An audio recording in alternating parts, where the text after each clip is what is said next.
आपल्या बायकांचा आनंद किती छोट्या छोट्या गोष्टीत लपलेला असतो नाही का? आज मी खरंच भयंकर आनंदात आहे, कारण आज सकाळी स्वयंपाक करायचं मला टेन्शन नाही आणि तो आनंद माझ्या चेहऱ्यावरही तुम्हाला दिसत असेल.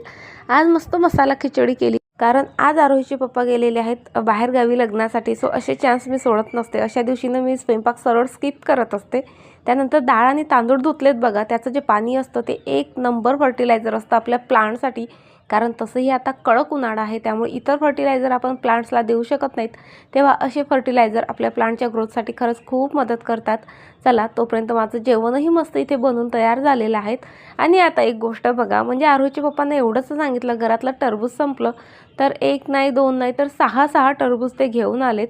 आणि आता मला प्रश्न पडलाय की हे टरबूज नेमकं ठेवावे कुठे. लकीली फ्रीज मोठा आहे माझा, पण तरी म्हटलं चला पटपट टरबूज संपले पाहिजेत आणि त्यासाठी मस्त शरबत वगैरे असं काहीतरी बनवूयात.